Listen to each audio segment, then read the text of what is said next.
How are you today, Stephen? I'm well. How are you, Mr. Puck? Very well. I'll stick the microphone in. Let me know if it sounds okay. Where does that go? There it goes then.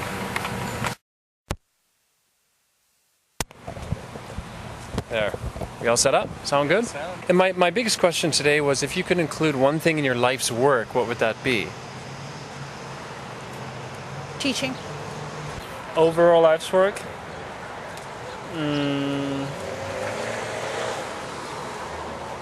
I'd probably want to help less fortunate as much as I can. Like, my parents are from Africa, so I've always wanted to go back to Kenya where my parents are from and build a school or something there, because I think education's important, and I'd always wanted to do that. If there's one thing you could include in your life's work, your overall life's work, what would that be? Definitely helping others. I believe if you're fortunate enough to do what you love doing, especially in your career, that you should give back to others. So definitely charity work. I know in my line of work, it's not common to do charity work, and very few people do it. So I want to make a point of doing that for myself. For the next few years, right, I've definitely tried to establish myself in the working environment, and yeah, hopefully I can, make enough money, because my overall goal is that essentially I want to contribute back to the society, right? So do something to help the kids or a poor family. I like to contribute to some scholarships, stuff like that, right?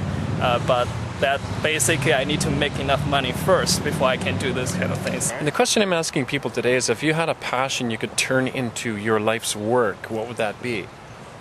Well, writing. Writing? Yeah.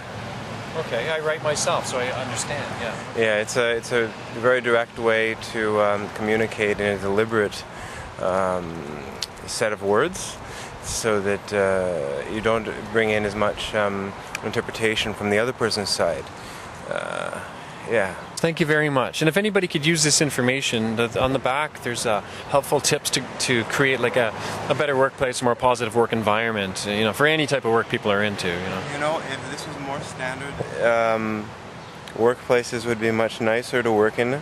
I think both for consumers, whether it's retail or dealing with agents, and for customers too, because reliability is what you come to depend on from whoever serves you.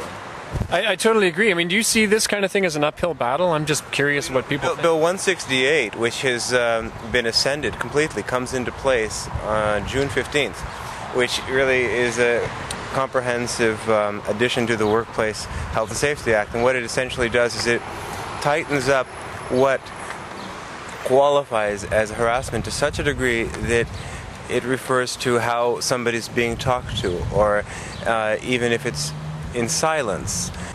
This is now, as of June 15th, a lot of this is becoming law, because the person on the receiving end of an angry voice, of